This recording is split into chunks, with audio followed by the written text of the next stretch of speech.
السلام عليكم ورحمة الله وبركاته. نحمد الله العظيم، نصلي ونسلم على الرسول الكريم، أما بعد،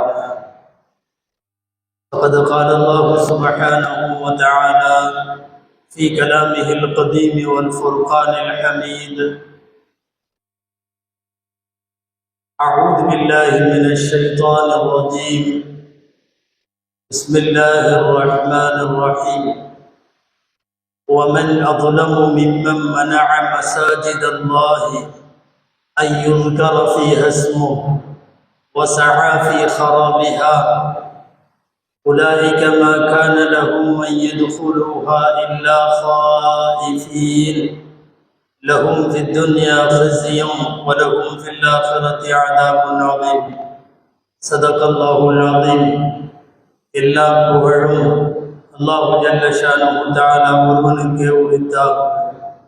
அருமை நாயகம் முஹம்மது ரசூலுல்லாஹ் ஸல்லல்லாஹு அலைஹி வஸல்லம் அவர்களின் மீதும் நற்பாக்கியங்கள் நிறைந்த அவர்களுடைய உம்மத்தின் மீதும், குறிப்பாக இந்த ஜும்மா நன்னாளில் நம் அனைவர் மீதும் எல்லாம் வல்ல அல்லாஹ்வின் நல்லருள் என்றென்றும் நிறைவாக உண்டாவதாக.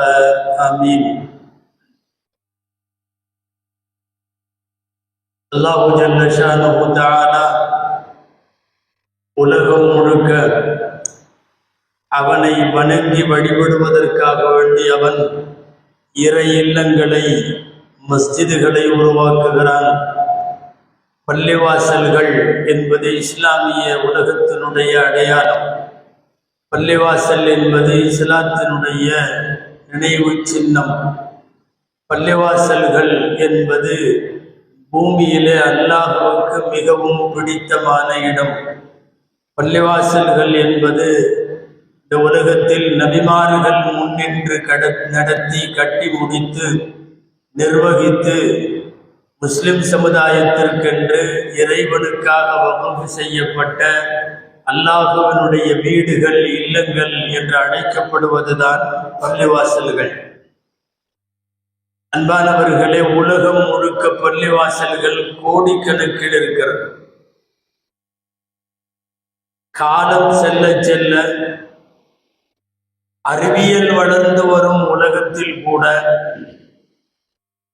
மூட நம்பிக்கைகள் எல்லாம் ஒழிக்கப்பட்டு விஞ்ஞான ரீதியான சிந்தனைகள் வளரத் தொடங்கி இருக்கிற காலத்திலும் கூட பல்வேறு மத ஆலயங்களும் வழிபாட்டு தலங்களும் காற்று வாங்க துவங்கிவிட்ட இந்த பொழுதில் கூட உலகத்தில் பள்ளிவாசல்கள் பெருகிக் கொண்டே இருக்கிறது.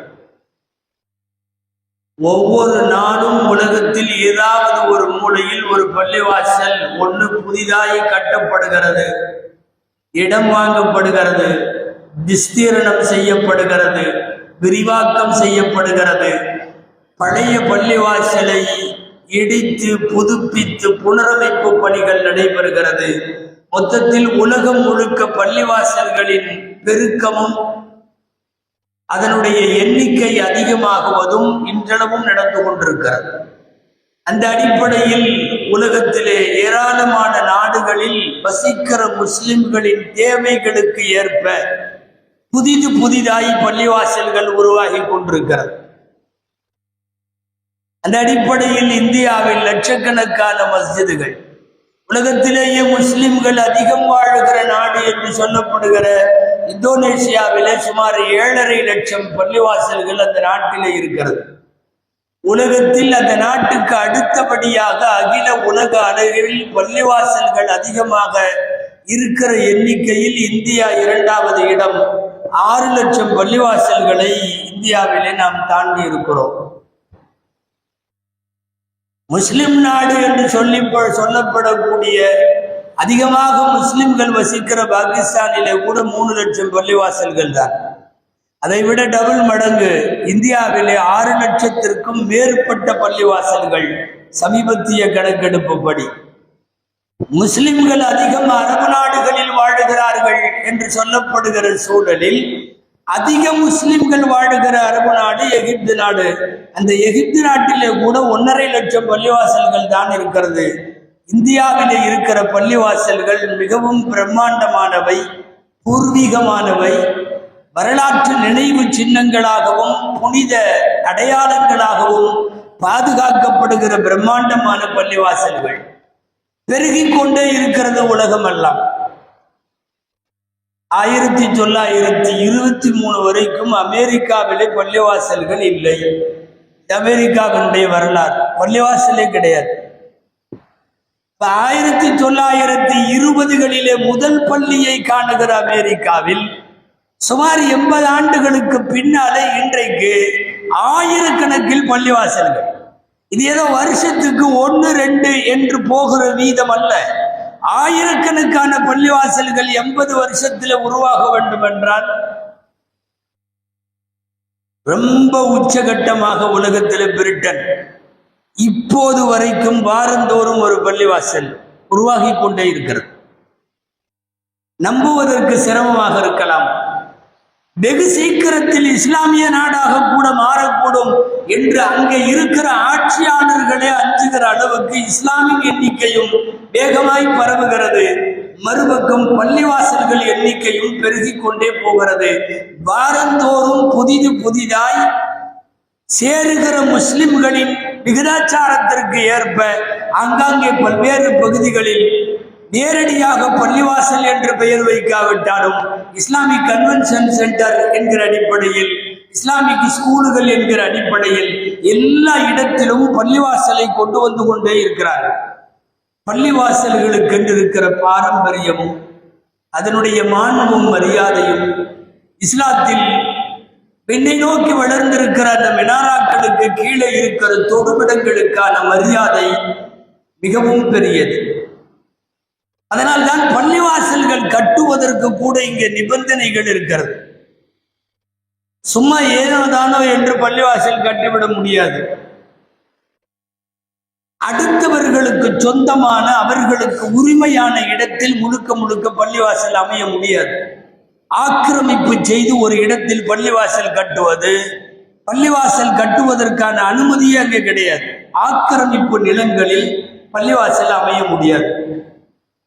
பொதுஜனங்கள் பயன்படுத்துகிற தெருக்களை அபகரித்து அந்த தெருக்களில் இடங்களில், புறம்போக்கு நிலங்களில், இது போன்ற இடங்களில் பள்ளிவாசல்கள் அமைக்கப்படுவது கூடாது. பள்ளிவாசல்கள் அமைக்கப்படுவதற்கென்று சட்டங்கள் உண்டு. அந்த இடம் யாருக்காவது உரிமையாக இருந்து அவர் பள்ளிவாசலுக்கு சம்மதித்து அவர் அல்லாஹ்வுக்காக வக்ஃப் செய்து இப்படியெல்லாம் உள்ள இடங்களில் கட்டப்பட்டிருக்கிற பள்ளிவாசல்கள் தான் உலகம் முழுக்க நிபந்தனைகளோடு கூடிய மார்க்க சட்ட வரையறைகளுக்கு உட்பட்டபடிதான் பள்ளிவாசல்கள் கட்டப்பட்டு கொண்டிருக்கிறது. அனாமத்தாக ஒரு பள்ளிவாசல் வந்தால் போதும் என்கிற அடிப்படையில் கட்டப்பட்டு பின்னாளில் பிரச்சனையாகி ஆகிவிடக் கூடாது என்பதில் முஸ்லிம்கள் தனி கவனம் எப்போதும் செலுத்தி இருக்கிறார்கள், செலுத்த வேண்டியது இருக்கிறது. நமக்கெல்லாம் தெரியும், உலகத்தினுடைய மதீனத்துன் நபவியிலே இருக்கிற மஸ்ஜிதுன் நபவி பள்ளிவாசல் பெருமானார் ஸல்லல்லாஹு அலைஹி வஸல்லம் மதீனாவிற்கு பிரவேசித்த போது, அங்கே அவர்கள் பள்ளிவாசல் கட்ட எத்தனித்த போது 2 எத்தீமான சிறுவர்களுக்கு சொந்தமான இடம். அவர்கள் முழு மனதோடு நாங்கள் பள்ளிவாசலுக்கு இலவசமாக இந்த இடத்தை தருகிறோம் என்று சொன்ன போது நபிகள் ஸல்லல்லாஹு அலைஹி வஸல்லம் வேண்டாம் என்று மறுத்துவிட்டார்கள். எத்தீமான 2 சிறுவர்களின் இடங்களை முஹம்மது கேட்டு பெற்று வாங்கி கட்டிவிட்டார் என்று பின்னாட்களில் ஏதாவது ஒரு சுடுசொற்கள் விமர்சனங்களாய் தகாத வார்த்தைகளால் விமர்சிக்கப்பட்டு விடலாம் என்றெண்ணியோ என்னவோ வாங்க மறுத்து விட்டார்கள். அபூபக்கர் ரலியல்லாஹு அன்ஹு அவர்களை அழைத்து உரிய விலை பேசி அந்த இடத்திற்குள்ள காசை அந்த 2 சிறுவர்களுக்கு கொடுத்து அதற்கு பின்னாலே தான் மஸ்ஜிதுன் நபவி அமைக்கப்பட்டது என்ற வரலாறு நமக்கு தெரியும். யாருடைய இடத்திலும் ஆக்கிரமித்து பள்ளி கட்டக்கூடாது என்பது பள்ளிவாசல் கட்டுவதன் விதிமுறைகளிலே இருக்கிற காரணத்தால் இஸ்லாமியர்கள் அல்லாஹ்வுக்காக கட்டப்படுகிற அந்த பள்ளிவாசல்களை அடுத்தவர்களிடம் ஆக்கிரமித்து ஒருபோதும் செய்ய மாட்டார்கள். இந்தியாவிலே அப்படி செய்ததாய் ஒரு அரசியல் சமீப காலமாக சுமார் 30-40 வருஷமாக இந்த மண்ணில், அதாவது முன்னெப்போதும் எந்த காலத்திலும் எழாத பிரச்சனைகள் பள்ளிவாசல்களை ஒட்டி சமீப காலங்களில் எழத் துவங்கியிருக்கிறது. இதற்கு ஆரம்ப சுழி போட்டது பாபரி மஸ்ஜித். இந்த பள்ளிவாசல் இடிக்கப்பட்ட டிசம்பர் 6 இன்றைய தினம். சுமார் 500 வருஷங்களுக்கும் மேல் வழிபாட்டு தலமாக இருந்த ஒரு பள்ளிவாசல் இது கோவிலாக இருந்தது. இதை இஸ்லாமிய மன்னர்கள், முகலாய மன்னர்கள் இடித்து, கோவிலை இடித்து மசூதி கட்டினார்கள் என்கிற மஸ்ஜித் சட்டங்களுக்கே அப்பாற்பட்ட பொய்யை நீதிமன்றத்தில் சொல்லி அங்கே இடிக்கிற வேளையும் பூஜை செய்கிற வேளையும் ஆரம்பித்து முஸ்லிம்களிடமிருந்து அது கபலீகரம் செய்யப்பட்டு பறிகொடுத்த நிலையில் முஸ்லிம்கள் ஒவ்வொரு டிசம்பர் 6ஐயும் எதிர்நோக்குகிறார்கள். பாபரி மஸ்ஜித் குறித்த வழக்கு 27 வருஷம் நடந்தது இந்த மண்ணில். இந்தியாவிலே நீண்ட நெடுங்காலம் இழுத்து இழுத்து சாட்சியங்கள் விசாரிக்கப்பட்டு தீர்ப்பு வழங்கப்பட்ட அநேகமாய் வழக்கு இந்த ஒன்றாகத்தான் இருக்கும். 27 வருஷம் பன்னூற்றுக்கணக்கான சாட்சிகள் விசாரிக்கப்பட்டு பல நூறு வக்கீல்கள் நின்று வாதாடி கடைசியாக மிகவும் அதிர்ச்சியான முறையில் ஒரு தீர்ப்பு தரப்பட்டது.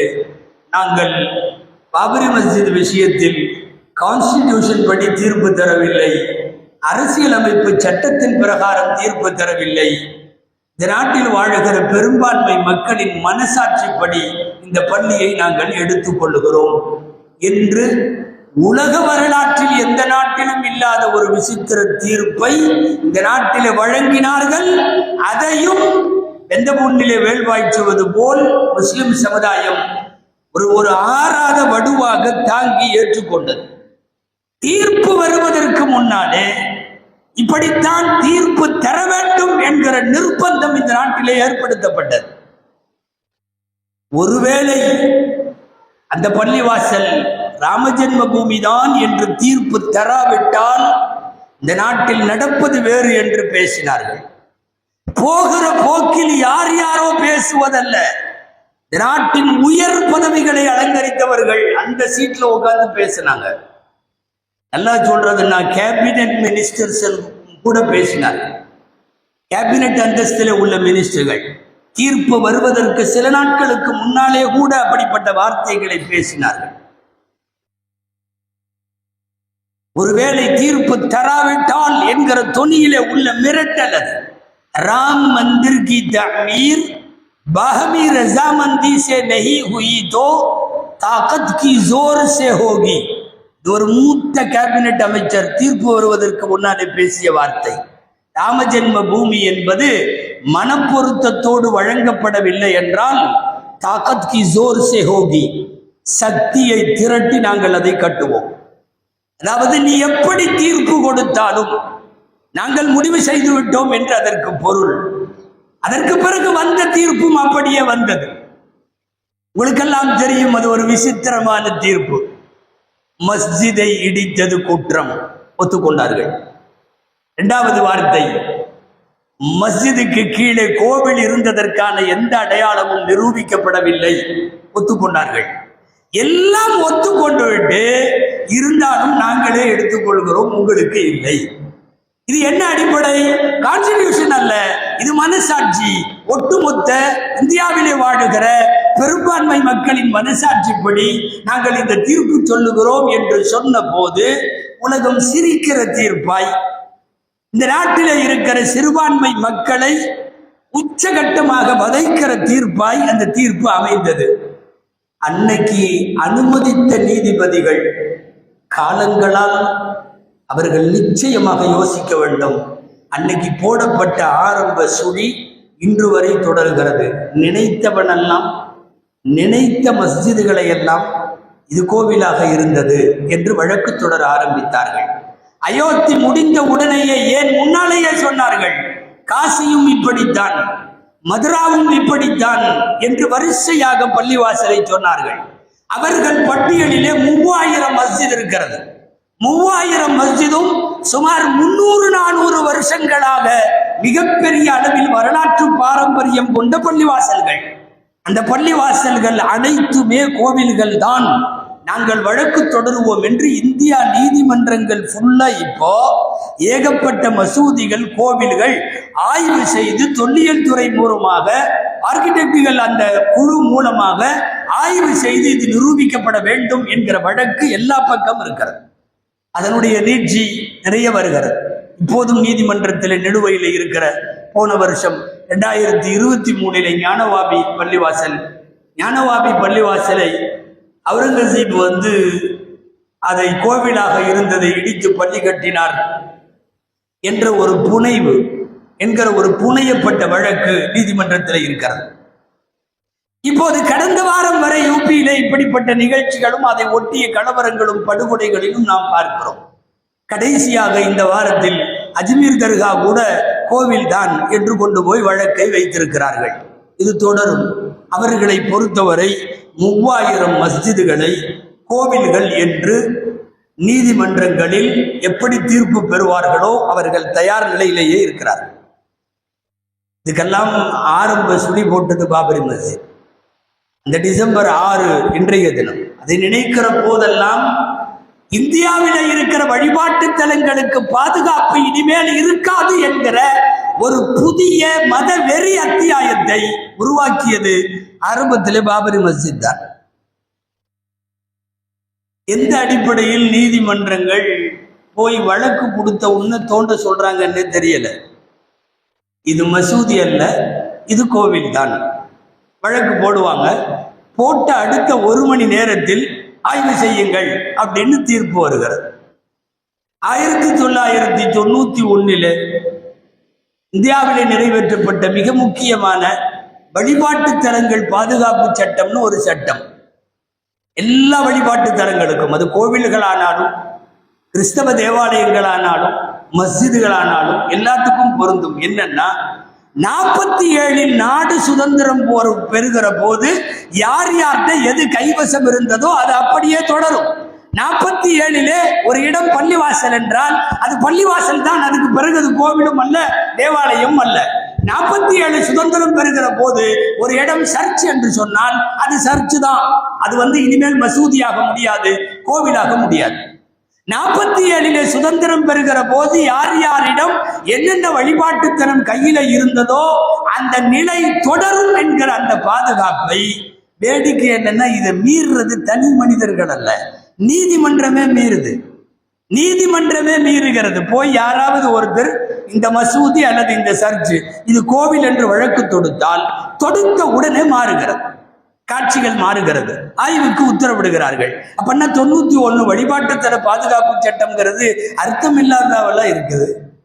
கடந்த 15 நாட்களுக்கு முன்னாலே அப்படி ஏற்பட்டதுதான் உத்தரப்பிரதேசத்தினுடைய சாம்பல் பகுதி. சாந்தோசி மஸ்ஜித் சொல்லி 500 வருஷம் பழமையான மஸ்ஜித், ஷாஹி ஜும்மா மஸ்ஜித். அது சம்பந்தமாக ஒரு வழக்கறிஞர் வழக்கு தொடுக்கிறார். கட்டணது பாபருடைய காலம், கட்டி முடிக்கப்பட்டு 500 வருஷம் தாண்டி விட்டது.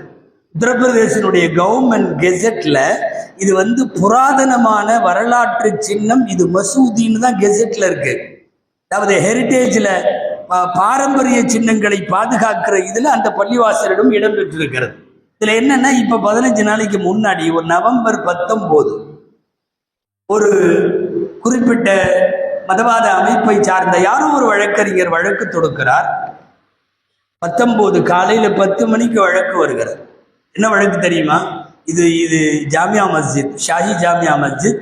இது மஸ்ஜித் அல்ல, இது முன்னால கோவிலா இருந்துச்சு. 500 வருஷத்துக்கு முன்னாடி மாத்திட்டாங்க. 500 வருஷத்திற்கு முன்னாலே மாற்றினார்கள் என்கிற பிரம்மாண்டமான ஒரு கேஸ். 10 மணிக்கு கேஸ் வருகிறது. 11 மணிக்கு வழக்கை எடுத்துக் கொள்ளுகிறார்கள். 12 மணிக்கு ஆய்வு நடத்தலாம் என்று தீர்ப்பு தருகிறார்கள். 1 மணிக்கு ஒரு ஆய்வு ரெடியா ஒரு குழு அந்த இடத்திற்கு போய்விட்டது. இது எவ்வளவு வெல் பிளான்டா, என்ன இது எந்த அடிப்படையில சாத்தியமாகும்?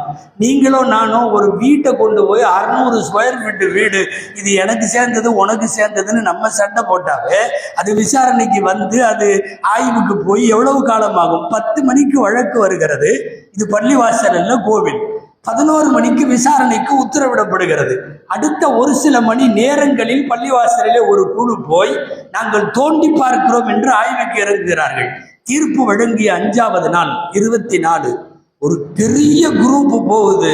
இந்த பள்ளிவாசல் கோவில் தான் என்று சொல்லியும் மேற்கொண்டு ஆய்வு நடத்த போகிறோம் என்று ஆயுதங்களோடு போன போது அந்த பகுதியில் நீண்ட காலமாக தொழுது வருகிற முஸ்லிம்கள் குறுக்கே வந்து, ஏன் வந்திருக்கீங்க, எதுக்கு வர்றீங்க, எங்களுடைய பள்ளிவாசல் என்னன்னு சொல்லுங்க என்று விவரம் கேட்க துவங்கி பேச்சுவார்த்தை முற்றி கலவரமாக வெடித்து காவல்துறையால் போன குழுவுக்கோ எதிர்த்தரப்புக்கெல்லாம் இன்னமும் ஆகல 5 முஸ்லிம்கள் படுகொலை செய்யப்பட்டார்கள். ஷாஹி ஜாமியா மஸ்ஜிதினுடைய வாசல்லையே. அத்தனையும் படுகொலை செய்தது காவல்துறை. இந்த நாடும் அந்த நாட்டினுடைய மாநில அரசும் இந்த போங்கில நீண்ட காலமாக செயல்படுகிறது. 5 பேர் படுகொலை. என்ன தெரியுமா? நவம்பர் 24 இப்போ ஒரு 10 நாளைக்கு முன்னாடி, நீங்கள் எதனால் எங்களுடைய பள்ளிவாசலுக்கு இப்படி குழுவாக வருகிறீர்கள் என்று கேட்டதற்கு, பொதுவாக இது போன்று வழக்கு வருகிற போது என்ன நடைமுறை வேண்டும்? எதிர்த்தரப்பை கூப்பிட்டு விசாரிக்க வேண்டும். அந்த பள்ளியின் நிர்வாகிகள் வாருங்கள், அந்த பகுதியை சார்ந்த உலமாக்கள் வாருங்கள், அந்த பகுதிகளை சேர்ந்த காசிகள் வாருங்கள், அந்த பகுதிகளை சேர்ந்த இஸ்லாமிய அமைப்புகளுடைய பிரதிநிதிகள் வாருங்கள், நோட்டீஸ் கொடுக்கப்பட வேண்டும். எதுவுமே இல்லை. 10 மணிக்கு வழக்கு போட்டால் 12 மணிக்கு வழக்கு முடிந்துவிடும். தாராளமாக அந்த பள்ளிவாசலை நீங்கள் தோண்டி ஆய்வு செய்யலாம் என்று உத்தரவு வருகிறது என்றால் எதிர்த்தரப்பையே விசாரிக்காம, இதா தகாதா அலைக்க ரஜுலானி, ரசூலுல்லாஹ்வுடைய ஹதீஸ், இதா தகாதா அலைக்க ரஜுலானி ஃபலா தக்தி லில் அவ்வலி ஹத்தா தஸ்மஅ கலாமல் ஆகர். 2 பேர் ஒரு பிரச்சனைன்னு வழக்கு கொண்டு வந்தா எந்த காரணத்தை கொண்டும் அடுத்தவருடைய பேச்சை, விவாதத்தை செவிமடுக்காமல் முன்னாடி வந்தவருக்கு தீர்ப்பு வழங்கிறாத. நபி ஸல்லல்லாஹு அலைஹி வஸல்லமுடைய வார்த்தை. எந்த வழக்கா இருந்தால், கணவன் மனைவி வழக்கா இருந்தால், ஒருவர் வந்து சொல்லுகிற போது மட்டும் வாங்கி கொண்டு அடுத்தவர்களிடம் விசாரிக்காமலேயே முடிவுக்கு வருதல் நீதித்துறைக்கு செய்யப்படுகிற பெரிய துரோகம். இன்னமும் இந்த நாட்டினுடைய பொதுஜன மக்களுக்கு விளங்கவே மாட்டேங்குது. என்னன்னா, முன்னாடி இருக்கிற முகலாய மன்னர்கள் இந்துக்களுக்கு கோவில்களுக்கு மானியமாக ஏக்கர் கணக்கில் நிலம் கொடுத்துருக்காங்களாம். அது எல்லாமே இன்னைக்கு வரைக்கும் பட்டா, அந்த பத்திரம், ஃபர்மான் பத்திரம்னு பேர், முகலாயர் காலத்தில் கொடுத்தது. எல்லா மன்னர்களும், திப்பு சுல்தான் உட்பட எல்லாம் வந்து 100 ஏக்கர் 200 ஏக்கர் என்று கோவில்களுக்கு கொடுத்திருக்கிறார்கள். நாடு பூரா அவங்களோடது. கையெழுத்து போட்டால் எவ்வளவு ஏக்கரை வேணாலும் கொடுக்கலாம். அவங்களுக்கு என்ன தேவை வந்தது? இந்த கோவிலுக்கு கீழே இதை வச்சுக்கிட்டு இதுக்கு மேலே பள்ளிவாசல் கட்டுன்னு ஏன் வரணும்? இது வெகுஜன மக்களே யோசிக்கிறார்களே. நீங்களே சொல்றீங்க முகலாய மன்னர்கள் கோவில்களுக்கு மானியமாய் வழங்கினார்கள். கோவில்களுக்கு மானியமா ஏக்கர் கணக்கில் இடம் கொடுக்கிறவருக்கு ஒரு பள்ளிவாசலுக்கு இடம் இல்லாம போச்சா? ஒரு பள்ளிவாசல் கட்டுறதுக்கு அவருக்கு எங்க இடம் இல்லையா? இந்த ஷாஹி ஜும்மா மஸ்ஜித் மாதிரி 10 பள்ளிவாசல் கட்டலாமே, 100 பள்ளிவாசல் கட்டலாமே. எதற்காக வந்து ஒரு சின்ன இடத்துல இதுக்கு மேல பள்ளிவாசல் கட்டுன்னு முஸ்லிம் மன்னர் சொல்லி கட்டினாங்க? இந்த லாஜிக் எந்த வகையிலையும் புரியவில்லை. நாட்டில் இருக்கிற முஸ்லிம்கள் மாத்திரமல்ல, பொதுஜன மக்கள் இதை யோசிக்க வேண்டும். இது இப்படியே போச்சுன்னா விளங்காது. அதாவது 47 நேரத்தில் இருந்த மாதிரி அவங்கவுங்களுக்கு சொந்தம்ங்கிற அந்த வழிபாட்டுத்தல பாதுகாப்பு சட்டத்தை தாண்டி இந்த பள்ளிவாசலும் கோயில், இந்த பள்ளிவாசலும் கோயிலுன்னா சுருக்கமா இந்தியாவிலே பள்ளிவாசல்கள் இருக்கக்கூடாது அப்படிங்கிறது தான் அதனுடைய கருத்து. உங்களுடைய பாணிக்கே வருவதானாலும் 47க்கு பின்னாடி என்னென்ன நடந்துச்சு தெரியுமா? எத்தனை பள்ளிவாசல்களை நீங்கள் கோவில்களாக மாற்றினீர்கள். திருப்பி கொடுத்து விடுவதற்கு அவர்கள் தயாரா? எந்த காரணம் கொண்டும் வெகுஜனங்களாக இருக்கிற இந்து சமூகத்தை நாம் கோபிக்கவில்லை. அவர்கள் இந்த வேலையில இறங்கவும் இல்லை. மத வெறிபிடித்து அலைபவர்கள் மாத்திரமே இந்த வேலையில இறங்குறாங்க. எல்லா இந்துக்களும் இறங்கவில்லை. இறங்குறவங்க இந்த மாதிரி எக்கச்சக்கமாக 47க்கு பின் கோவில்களாக மாற்றப்பட்டதையெல்லாம் என்ன செய்யறது? ஃபாரூக் ஷேர் ஜும்மா மஸ்ஜித் அப்படின்னு சொல்லி மிகப்பெரிய பள்ளிவாசல், ஹரியானால குருகிராமில் இருக்கிற பள்ளிவாசல், ஆகப்பெரிய பள்ளிவாசல். அது இன்னைக்கு வரைக்கும் என்னன்னா மினாரா இருக்கு, பயங்கரமான மினாரா, குப்பா இருக்கிறது. 47க்கு பின்னாடி பாகிஸ்தான் இந்தியா பிரிவினையில ஊர்ல பாதி முஸ்லிம்கள் காலியான உடனே கொண்டு போய் உள்ள சிலையை வச்சு அதை மெதுவா ஆக்கி இன்றைக்கு அந்த இடம் ஹரியானாவுடைய குருகிராமில் இருக்கக்கூடிய பிரம்மாண்டமான கோவில் அது. இன்னைக்கு கோவில் 47க்கு முன்னாடி வரையும் அது பள்ளிவாசல். குப்பா கூட கோவில் எல்லாம் இருக்கும், கும்பம்னு சொல்லுவாங்க, இருக்கும். மினாரா கோவில் இருக்காது. ஆனா அங்க மினாரா இருக்கிறது, பயங்கரமான மினாராக்கள். அந்த மினாராக்களே சான்று நீங்கள் யார்கிட்ட இருந்து அதை எடுத்திருக்கிறீங்க? ஆரஷாவினுடைய பழைய அவுரங்காபாத் கில்ஜி ஜும்மா மஸ்ஜித்னு ஒரு மஸ்ஜித், மிகப்பெரிய மஸ்ஜித். கட்டினவர் குதுபுதீன் கில்ஜி. பள்ளிவாசல் கட்டப்பட்டது 14th century, 14வது நூற்றாண்டு. 14வது நூற்றாண்டுல கட்டப்பட்டதுல 47ல பாதி பேர் பாகிஸ்தானுக்கு போன உடனே கொண்டு போய் மெஹராப்ல கொண்டு போய் சிலையை வச்சாங்க. மூர்த்தி பீடம் கொண்டு போய் அங்கே சிலையை மெஹராப்ல வச்சிருச்சு. இன்னைக்கு நீங்க அவுரங்காபாத் போங்க, அவுரங்காபாத்தில் இருக்கிற கில்ஜி ஜும்மா மஸ்ஜித் போங்க, பாரத் மாதா மந்திர் அப்படின்னு போர்டு போட்டு அங்க இருக்கிறது. வித்தியாசம் என்ன தெரியுமா? ஆச்சரியம். பாரத் மாதா மந்திர் மெனாராவோட இருக்குது. நீங்கள் எங்கு மினாரா கட்டினீர்கள்? குப்பா இருந்தா கூட பரவாயில்ல, மினாராவோடு இருக்கிறது. நாங்கள் கேட்க வருவது 47க்கு பின்னால் எத்தனை மஸ்ஜிதுகளை நீங்கள் கோவில்களாக ஆக்கி கொண்டீர்களோ அதையெல்லாம் திரும்ப ஒப்படைக்க வேண்டும் என்கிற நியதியில் எல்லாரும் கிளம்பி விட்டால் இது எங்க போகும்? ஒருத்தர் அடங்கி இருக்கிறாரு ஹரியானால, ஹிசார் அப்படிங்கிற ஊர்ல தானேஸ்வர் பெஹ்லூல் சாஹிப் அப்படின்னு அவருக்கு பேர். பெஹ்லூல் சாப், தானேஸ்வர் பெஹ்லூல் சாப்னு பேரு. அவர் கபருக்கு பக்கத்துல அங்க அவர் பேராலேயே தானேஸ்வர் ஜும்மா மஸ்ஜித் அப்படின்னு ஒண்ணு கட்டினாங்க. பிரம்மாண்டமான பள்ளிவாசல். 13வதுல, அதாவது 1351 தொடங்கின பள்ளி 88 தான் முடிவடைஞ்சிருக்கு. அவ்வளவு பிரம்மாண்டமான பள்ளிவாசல் கட்டி முடிச்சாச்சு. கட்டினது டெல்லியினுடைய துக்ளக்குடைய ஆட்சியில தான் கட்டப்படுகிறது. கட்டி முடிச்சாச்சு. தானேஸ்வர் பெஹ்லூல் ஷா மஸ்ஜித். இன்னைக்கு அப்படியே 48, 49ல எல்லாம் நிறைய பேர், பாதி பேர் ஊர்ல பாகிஸ்தானுக்கு போயிட்டாங்க, மாத்துன்னு சொல்லி மாத்தி உள்ளே சிலைகளை வைத்து 47க்கு பின்னாடி அந்த பேரையாவது நல்லா மாத்திருக்கலாம்ல. தானேஸ்வர் பெஹ்லூல் ஷாவை தானேஸ்வர் பகவான் கோவில் இன்னைக்கு ஆகிட்டாங்க. பெஹ்லூல் பகவானாக மாறுகிறார். எப்ப மாறுகிறார்? 49ல மாறுகிறார். நீங்கள் யோசிக்க வேண்டும், இன்னைக்கு வரைக்கும் மினாராக்களோடும் குப்பாக்களோடும் இவைகளெல்லாம் காட்சி தருகிறது. இதை எல்லாத்தையும் நீங்கள் மசூதிகளை கோவிலாக ஆக்கினீர்கள், கொடுங்கள்னு திரும்ப கேட்டா நாடு என்ன நிலைமைக்கு ஆளாகும்? இன்னைக்கு அந்த அடிப்படையிலே தான் எல்லா பள்ளிவாசல்களையும் ஆக்கி கொண்டே இருக்கிறார்கள். புத்தர்கள்ட்ட கேளுங்க, 3000 புத்த மடங்கள் கோவில்களாக மாற்றப்பட்டது என்று பாதிக்கப்பட்ட நிலையில அவர்கள் பேசுகிறார்கள். நாங்கள் மீண்டும் சொல்லுகிறோம், இந்த வழக்குகள் தொடர்ந்து கொண்டே இருக்கிறது. ஒவ்வொரு நாளும் ஒவ்வொரு பள்ளிவாசல இது கோயிலா இருந்துச்சு, முஸ்லிம் மன்னர்கள் இடிச்சிட்டு பள்ளிவாசல் கட்டிட்டாங்கன்னு ஏதோ முஸ்லிம் மன்னர்களுக்கு எங்கேயுமே இடம் இல்லாத மாதிரி அவங்க கையெழுத்து போட்டா நாடே அவர்களுக்கு சொந்தம். அர்த்தமே இல்லாத, லாஜிக் இல்லாத வழக்குகள் தொடுக்கப்படுகிறது. முஸ்லிம் சமுதாயத்தின் சார்பாக ஒன்றை மாத்திரம் உறக்க சொல்லுகிறோம், ஒரு இடத்தில் கட்டப்படுகிற பள்ளிவாசல் கியாமத்து வரை பள்ளிவாசல், கியாமத்து வரையும் பள்ளிவாசல். நீ என்ன மாத்தினாலும் அது பள்ளிவாசல். ஃபிக்ஹுடைய சட்டங்கள்ல எழுதுறாங்க, ஒரு தனி நபரோ ஒரு குழுவோ அல்லது அரசோ ஒரு பள்ளிவாசலை ஆக்கிரமித்து எடுத்துக்கொண்டால் அதை மீட்க போராட வேண்டிய பொறுப்பு முஸ்லிம்கள் மீது கடமை. இஆதத்துல் மசாஜித் இலல் முஸ்லிமீன் வாஜிப், கண்டிப்பாக அது கடமை. இன்றெல்லாவிட்டாலும் என்றாவது ஒரு நாள். காட்சிகள் ஒரே மாதிரி இருக்காது. ஒரு 100-200 வருஷத்திற்கு பின்னாலாவது பிடிக்கப்பட்ட அந்த மஸ்ஜிதுகள் மீண்டும் மஸ்ஜிதுகளாக மாற வேண்டும் என்பது இஸ்லாமிய சட்டம். ஆக்கிரமித்து ஒரு பள்ளிவாசலை விட்டு கொடுப்பதற்கு முஸ்லிம்களுடைய சொந்த வீடு அல்ல அது அல்லாஹ்வுடைய ஆலயம்.